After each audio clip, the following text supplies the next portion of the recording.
से सुनिए, टॉपिक हमने स्टार्ट किया है विस्थापन। विस्थापन स्टार्ट करने के पहले आपको ये भी समझना है कि दूरी क्या है, ठीक है ना। इसके पहले हम क्या दूरी डिस्कस कर चुके हैं। ये विस्थापन है। अब जो पहले हमने पढ़ा था ना दूरी, पहले उसको डिस्कस करेंगे, उसके बाद फिर हम विस्थापन पर आएंगे वापस से। तो कौन बताएगा दूरी क्या है? पढ़ चुके हैं हम। दूरी को परिभाषित करिए, कोई भी बोलिए, देख के बोलिए, जो आपने लिखा हुआ है वो बोलिए। दूरी किसी वस्तु द्वारा किसी समय में तय की गए रास्ते की लंबाई। तय की गई रास्ते की लंबाई। वेरी गुड, बैठिए। तो फिर से देखिए, तय की गई रास्ते की लंबाई क्या हो जाता है? दूरी। किसी एक निश्चित समय में किसी रास्ते की तय की गई रास्ते की लंबाई दूरी है। सपोज पॉइंट ए से पॉइंट बी तक मुझे जाना है। ये पॉइंट ए है आपका और ये पॉइंट क्या है? बी, है ना। ध्यान से देखिए, पॉइंट ए से आपको पॉइंट बी पर जाना है। ये रास्ता है, जरूरी नहीं सीधा होगा, आप ऐसे ऐसे कैसे भी जाओगे ना। कहीं आपको मोड़ मिलेगा, फिर आपको थोड़ा सा और झुकना मिलेगा, फिर आप थोड़ा सा और सीधे हो जाओगे, उसके बाद आप पॉइंट बी तक पहुंचोगे, ठीक है। तो ये तय किए गए पूरे रास्ते की लंबाई क्या हो जाएगी? सपोज ये कैसा हो गया? 20 किलोमीटर। आप इतना चलिए अपनी गाड़ी से 20 किलोमीटर, तो ये पूरा 20 किलोमीटर क्या हो जाएगी? दूरी, है ना। इसके पहले भी मैंने आपको समझाया था, ये पूरी क्या हो गई आपके पास? दूरी बनेगा। तय किए गए रास्ते की लंबाई, कुल लंबाई, वो क्या हो जाएगी? दूरी। लेकिन प्रारंभिक तथा अंतिम बिंदुओं के बीच की न्यूनतम दूरी, ठीक है ना। प्रारंभिक तथा अंतिम स्थितियों के बीच की न्यूनतम दूरी क्या हो जाती है? विस्थापन, ठीक है ना। आपने लिखा है ना कि प्रारंभिक तथा अंतिम स्थितियों के बीच की न्यूनतम दूरी, वो क्या हो जाएगा? विस्थापन बनेगा। दूरी तथा विस्थापन में अंतर समझ आ रहा है। बाकी पॉइंट्स, एक तो न्यूनतम दूरी, 2 पॉइंट्स इसमें आपने ये सीखा कि वो पूरे कुल तय की गई रास्ते की लंबाई वो दूरी है, और जो न्यूनतम दूरी है वो क्या हो जाएगा? विस्थापन। दोनों का संकेत एस है, दोनों का जो मात्रक है वो भी क्या हो जाएगा? मीटर, है ना। और इसके बाद हाँ, दोनों का विमीय सूत्र भी सेम जाएगा। आपने विस्थापन में भी यही विमीय सूत्र लिया है, और आपके जो दूरी का विमीय सूत्र है वो भी क्या होगा? m0 l t0। संकेत भी वही रहेगा, मात्रक वही रहेगा, लेकिन एक सदिश राशि है और दूसरी अदिश राशि, ठीक है ना।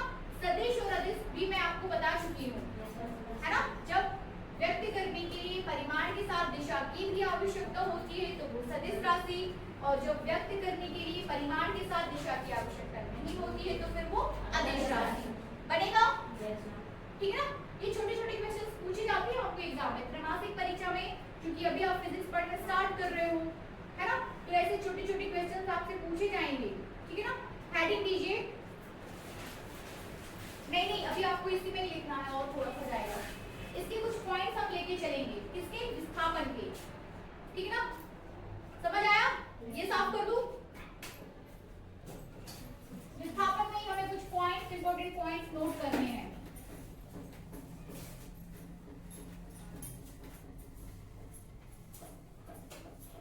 नोट डाल के आप इसमें लिख सकते हो, नोट ऐसा कर लीजिए, नोट, और पहला पॉइंट लीजिए नोट, और पॉइंट लीजिए पहला, लिखिए।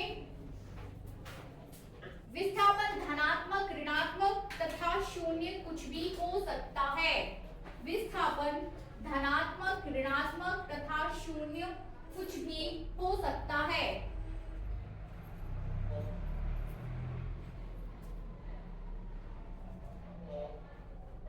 समझ रहे ना? है ना। धनात्मक, ऋणात्मक तथा शून्य कुछ भी हो सकता है। हमेशा याद रखिए, ऑब्जेक्टिव का क्वेश्चन है आपके पास। धनात्मक, ऋणात्मक तथा शून्य कुछ भी हो सकता है विस्थापन, ठीक है। भाई एक बार चेक करना बनना है कि नहीं, वो चेक कैसे धनात्मक, ऋणात्मक तथा शून्य कैसे कुछ भी हो जाएगा?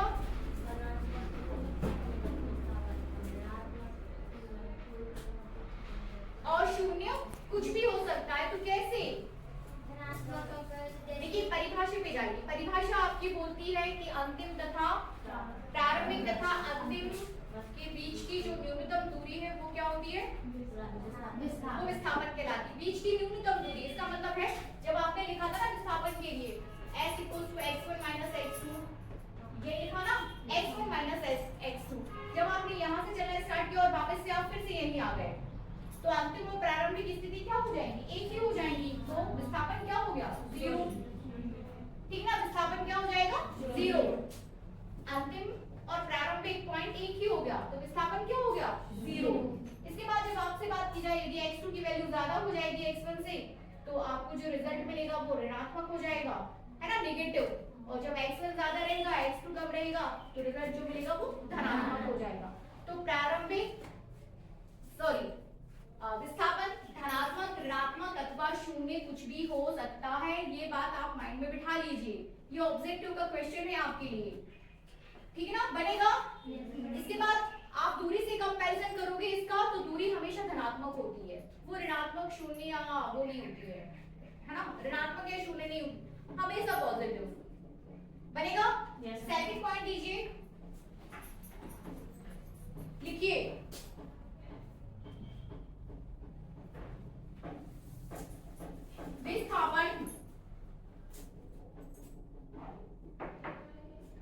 विस्थापन सरल रेखा पर, विस्थापन सरल रेखा पर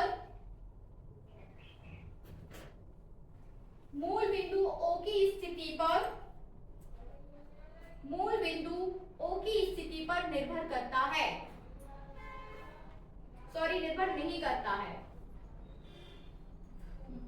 विस्थापन सरल रेखा पर, सरल रेखा पर मूल बिंदु O की स्थिति पर निर्भर नहीं करता है, ठीक है। कोई ज्यादा इसमें समझने का नहीं है। थर्ड पॉइंट लीजिए,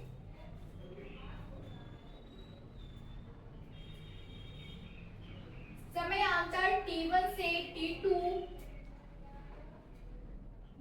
समयांतर T1 से T2, समयांतर, समयांतर, ठीक है ना, समांतर नहीं, समयांतर, समय में अंतर, समयांतर, ठीक है ना। तो समयांतर T1 से T2,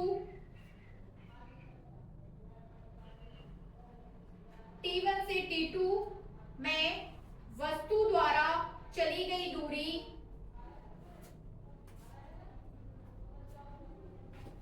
वस्तु द्वारा चली गई दूरी विस्थापन के परिमाण से, विस्थापन के परिमाण से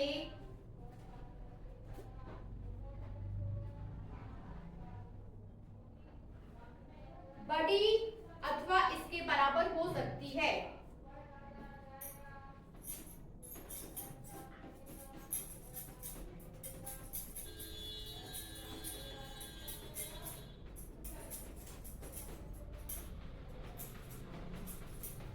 बड़ी अथवा इसके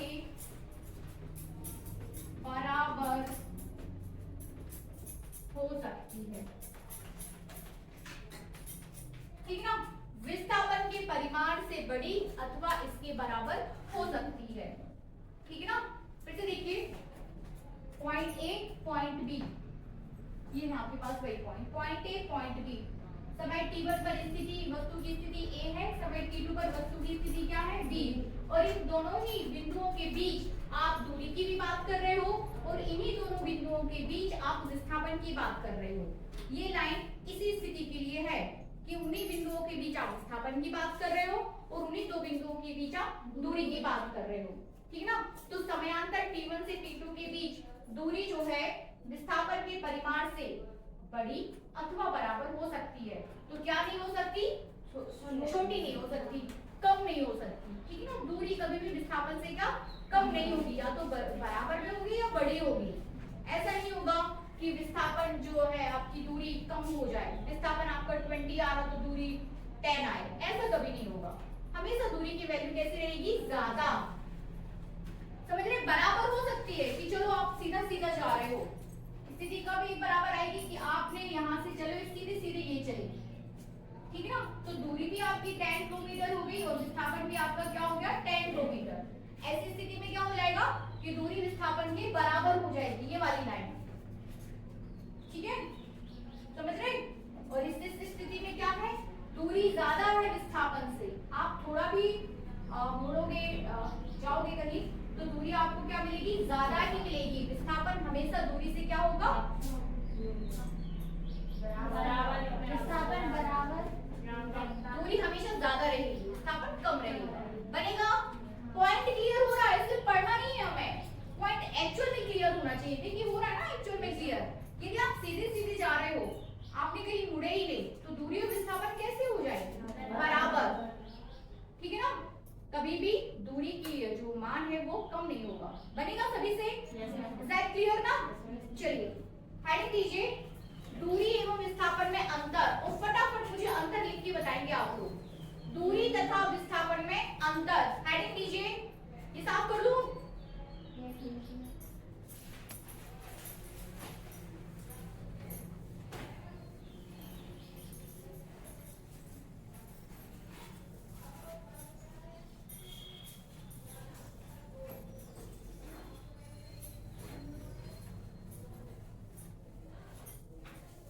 दूरी तथा विस्थापन में अंतर, एक साइड आप दूरी देंगे, दूसरी साइड आप देंगे विस्थापन, ठीक है ना। ये हो जाएगा आपका डिस्टेंस और ये हो जाएगा डिस्प्लेसमेंट,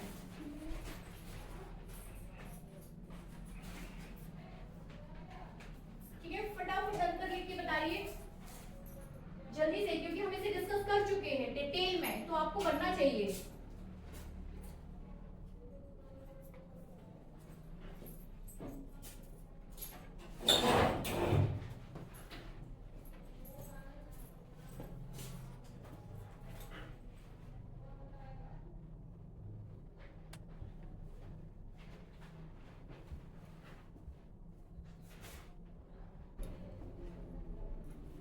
ठीक है, हो गया, सभी बच्चों का हो गया, हो गया।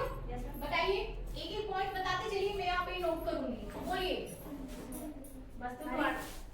हाँ पहले उसको बोलिए दीजिए, वो खड़ी हुई थी पहले पीछे वाले, बैठ जाइए सीधा, बैठ जाओ। नाम क्या है आपका, मानसी। मानसी, बताओ मानसी। किसी वस्तु के द्वारा पथ की लंबाई दूरी कहलाती है, ठीक है ना, रास्ते की जो लंबाई है वो क्या हो जाएगी, दूरी। और दूसरा पॉइंट विस्थापन, इसी में बताओ ना, इसमें क्या लिखना है हमें, किसी वस्तु के बीच की न्यूनतम दूरी विस्थापन कहलाती है। न्यूनतम दूरी क्या हो जाएगी, विस्थापन। बैठिए, चलिए दूसरा पॉइंट, दूरी एक अभिश्रासी है और विस्थापन एक सदिश। ठीक है, दूरी आदेश हो जाएगी और विस्थापन सदिश। Very good, next. दूरी हमेशा धनात्मक होती है और विस्थापन ऋणात्मक, धनात्मक तथा शून्य। वेरी गुड, विस्थापन धनात्मक, ऋणात्मक और कुछ भी हो सकता है। Very good, next. अब बोलो। दूरी का मात्रक मीटर है और उसका मतलब विमीय सूत्र m l और विस्थापन का भी यही है और तो फिर अंतर लिख रहे हैं ना हम लोग, समानताएं नहीं लिख रहे हैं। बैठिए, वेरी गुड। दूरी सदैव विस्थापन से बड़ी या बराबर होती है और Very good. विस्थापन दूरी के बराबर या विपरीत होता है। वेरी गुड, है ना, बहुत बहुत बढ़िया। बैठिए, बनेगा सभी से। चलिए सभी को बोलना है, भले ही पॉइंट आपके रिपीट हो रहे हैं, बोलना सबको है। एक पॉइंट आप बोलिए। दूरी अधिश्रासी है, विस्थापन सदिश है। वेरी गुड, दूसरा कुछ और बोलिए आप, आपने बोल दिया। नेक्स्ट। दूरी अधिश्रासी है, नहीं अभी बोला ना, इसके अलावा कुछ और बोलो। किसी वस्तु द्वारा तय की गई रास्ते की लंबाई को दूरी कहते हैं। Very good. किसी वस्तु कितना परसेंटेज है अपना 10 में? Very good. और आपका 81। कहाँ से है? एडमिशन हो गया? ठीक है, क्लास अटेंड करिए और एडमिशन भी कराइए।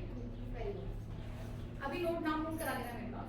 बैठिए, बोल दिया आपने, चलो आप बोलिए।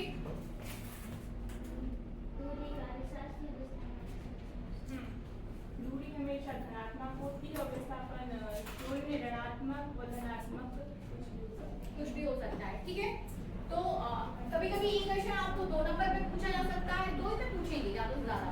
ठीक है ना, बनना चाहिए सभी से। कभी भी कोई भी अंतर आए आपको ब्लैंक छोड़ के नहीं जाना, उसमें बनना ही चाहिए। नेक्स्ट हेडिंग दीजिए चाल एवं वेग। चाल एवं वेग साफ कर दूं ये।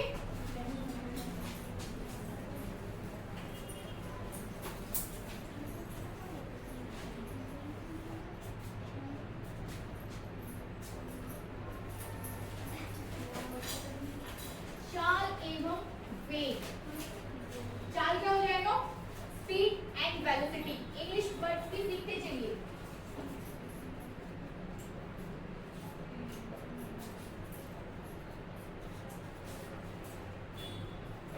चाल एवं वेग, ठीक है। फिर से इनकी डेफिनेशंस आपको ध्यान से लिखना है, सुनना है, समझना है। इसके बाद का जो नेक्स्ट टॉपिक रहेगा चाल एवं वेग में अंतर, फिर वैसे ही फिर से आपको लिखना है, ठीक है। नोट करिए, सबसे पहले दीजिए चाल, फिर से हेडिंग दो चाल, और फिर उसमें नोट करिए किसी गतिशील वस्तु की चाल, किसी गतिशील वस्तु की चाल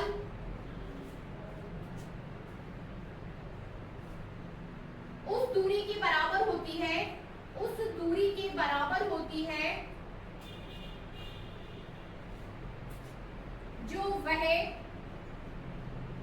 जो वह एकांक समय में, जो वह एकांक समय में तय करती है।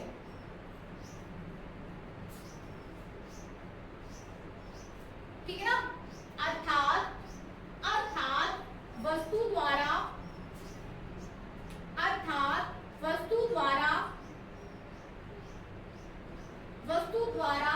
एक सेकंड में चली गई दूरी को, लिख पा रहे हैं आप लोग? एक सेकंड में चली गई दूरी को चाल कहते हैं। एक सेकंड में चली गई दूरी को चाल कहते हैं, ठीक है ना। चाल अर्थात चाल बराबर दूरी, वेरी गुड। अर्थात चाल बराबर आपका हो जाएगा चली गई दूरी बटे समय, ठीक है ना। तय की गई दूरी बटे समय, ठीक है ना।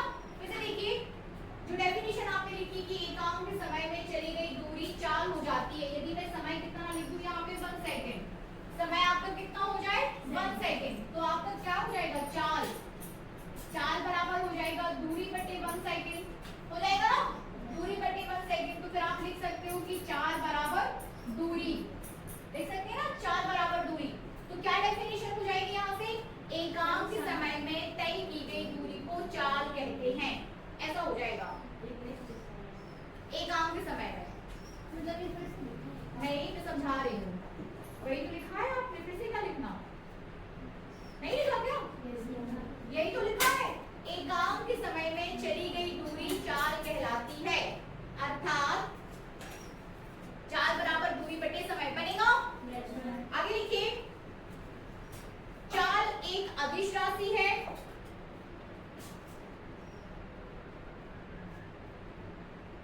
चाल एक अदिश राशि है।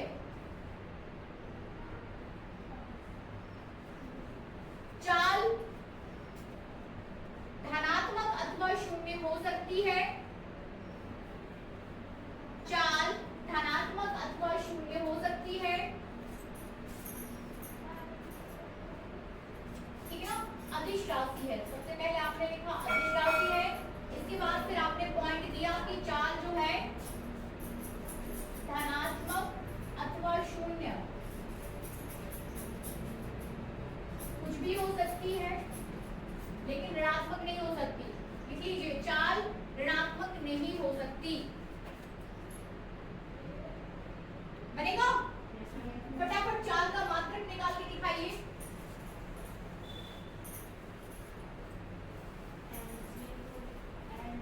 चाल का विमीय सूत्र चाहिए मुझे, और चाल का मात्रक, वो भी आपसे, ठीक है ना। सबसे पहले मात्रक निकालिए, इसके बाद फिर हमें चाहिए उसका क्या?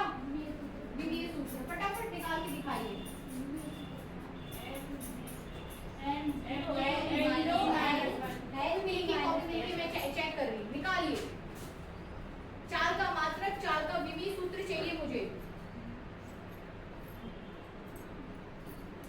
दूरी को भी डिस्कस करें, सॉरी वेग को भी डिस्कस करेंगे हम।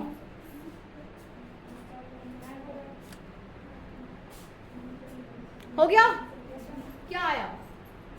मात्रक, पहले मात्रक, उसके बाद भी मात्रक बताइए, मात्रक, ठीक है? बैठिए। कैसे निकालेंगे हम मात्रक?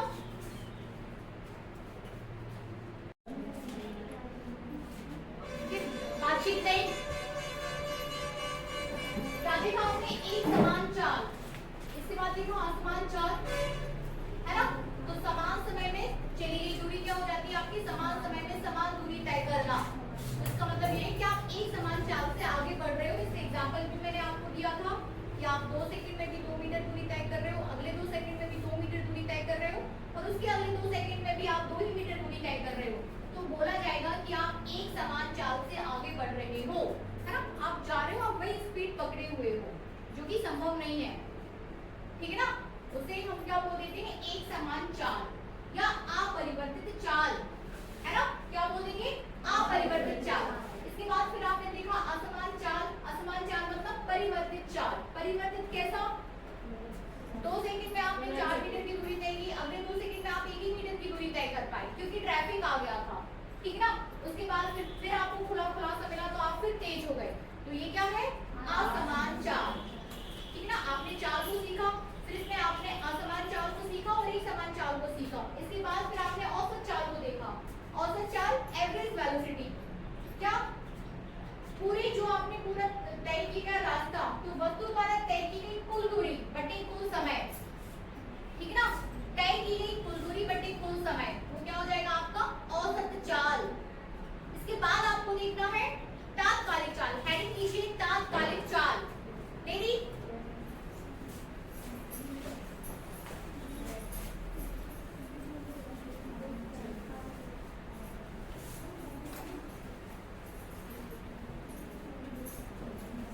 तात्कालिक चाल, हेडिंग कीजिए।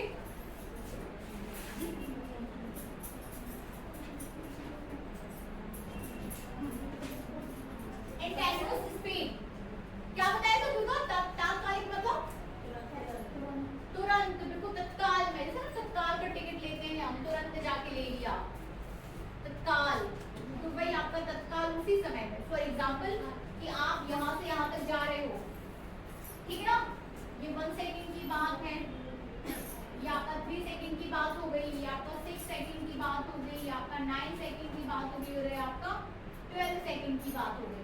आप अगले 12 सेकंड तक आप चले जा रहे हो, समझ रहे ना? अब इसका यही मतलब है ना कि अगले 12 सेकंड तक आप क्या हो? चले जा रहे हो। बहुत सारे पॉइंट्स आपको मिले, point A, point B, point C, point D, point E, और भी कई सारे पॉइंट। इन पॉइंट्स पे भी बात कर सकते हैं, किसी भी एक पॉइंट पर, ठीक है? तो एक तो होता है आपका कि आपने यहाँ से यहाँ तक कुल दूरी बटे कुल समय, वो एवरेज वेलोसिटी आपने निकाल दिया, समझ रहे ना? कुल दूरी बटे कुल समय आपने क्या निकाल दिया? एवरेज वेलोसिटी, ठीक है ना? पर हम बोलेंगे कि पॉइंट ए पर चाल कितनी थी, पॉइंट सी पर चाल कितनी थी, तो वो क्या हो जाएगी आपकी? तात्कालिक चाल। Is that clear? नहीं समझ आ रहा? आपसे बोला जा रहा है कि मैं ढाना से सागर जा रही हूँ मैं, ठीक है ना? ढाना से कहाँ जाना है मुझे? सागर, और मेरी स्पीड जो है 30 किलोमीटर पर, मतलब अगले 1 घंटे में मैं, 1 घंटा तो मुझे नहीं लगता है वैसे, एक घंटे में भी 30 किलोमीटर चल पा रही, 1 घंटे, ठीक है ना? समझ पा रहे हो ना? 1 घंटे में मैं 30 किलोमीटर चल पा रही हूँ। मैं यही बोलूंगी ना कि मेरी स्पीड 30 है, मेरी गाड़ी की स्पीड पर आवर की बात की जाए तो कितनी हो जाएगी? कि 30 किलोमीटर। बोल देना कि गाड़ी का जो एवरेज है कि पर 35 किलोमीटर पर घंटे के हिसाब से गाड़ी चला लेगी, तो ये स्पीड हो जाएगी, यहाँ से वहाँ तक स्पीड हो जाएगी। एवरेज तो मैं यही बोलूंगी ना, लेकिन मैं बोलूँ कि नहीं बम्बरी टिकटा में मेरी कितनी थी, जरूरी थोड़ी है कि मैं अब 30 बोल दिया तो 30 ही है। बम्बरी टिकटा में कितनी थी, बनान में कितनी थी, पुल पर कितनी थी, ये आपकी इंटेंस वेलोसिटी है। उस समय, जिस समय की आपको चाहिए, तत्काल वेलोसिटी, समझ रहे ना? वो हो जाएगी तत्काल वेलोसिटी, ठीक है ना? आपकी गाड़ी जा रही है तो एवरेज की बात करते हैं, भी इतनी स्पीड से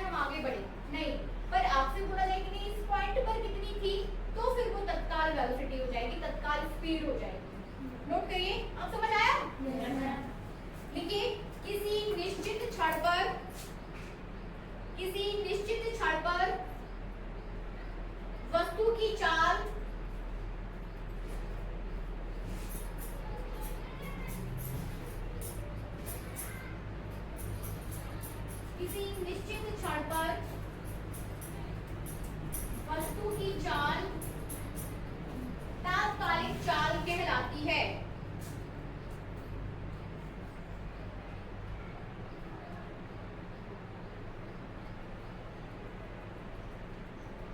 ठीक है ना? इसे ज्ञात करने के लिए उस क्षण t पर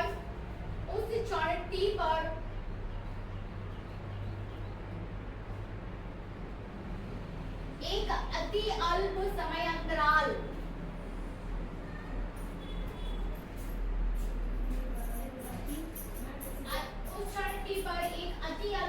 अंतराल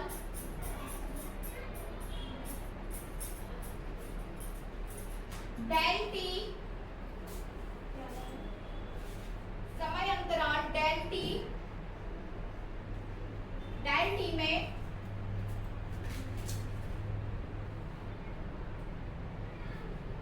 उस वस्तु द्वारा तय की गई दूरी डेल टी में उस समय अंतराल, छोटा सा समय अंतराल की बात कर रहे हैं, ठीक है ना? क्षणिक समय अंतराल डेल टी में उस वस्तु द्वारा तय की गई दूरी डेल टी में उस वस्तु द्वारा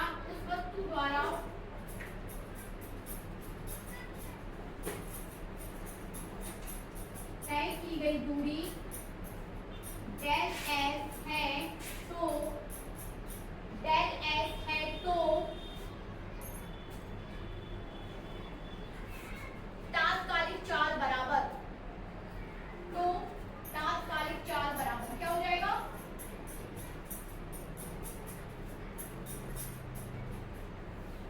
बताइए, है ना? Very good. Del S by del T ये हो जाएगा आपका तात्कालिक चाल बनेगा। चलिए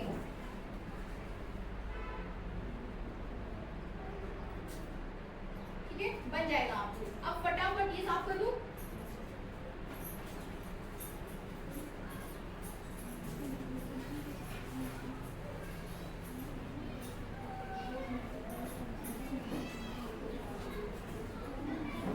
बातचीत नहीं, क्या क्या पढ़ा हमने? चाल पढ़ा, इसके बाद क्या पढ़ा? एक समान चाल, है ना?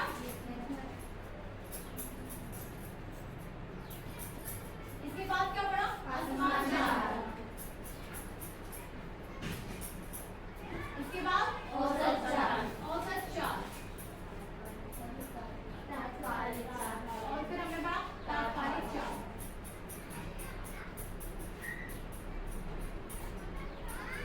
इन सभी चालों की मात्रा और विमीय सूत्र लिखी दिखाइए।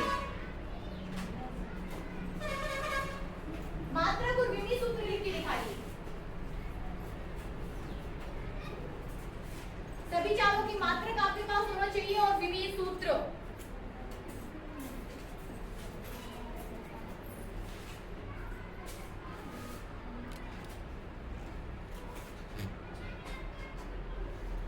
जल्दी से लिख के दिखाइए फटाफट, 1 मिनट का समय है आपके पास, या फिर आप बोल दीजिए तो मैं बोर्ड पे लिख देती हूँ।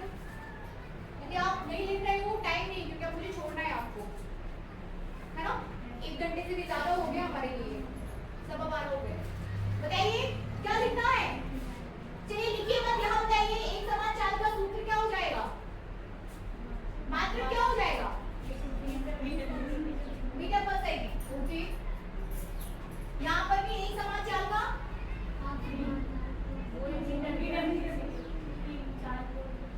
कितना रहेगा? अपन ना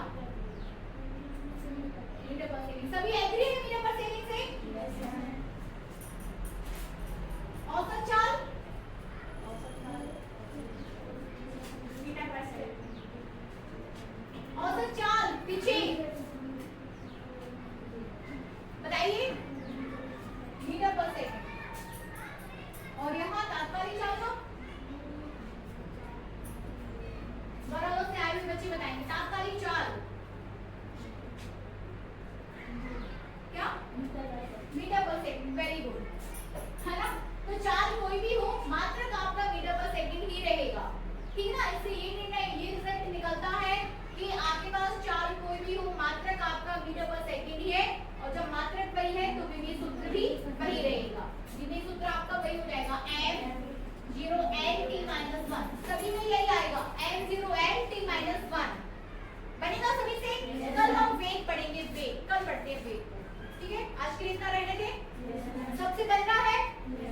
सभी से पूरी कागज वागज लेके आइए। आप लोग क्लासेस अटेंड कर रहे हो, लेकिन अभी आपका जो है एडमिशन अभी हुआ नहीं है। सभी बच्चे एडमिशन कराएं, ठीक है ना। सारे डॉक्यूमेंट्स आपको दो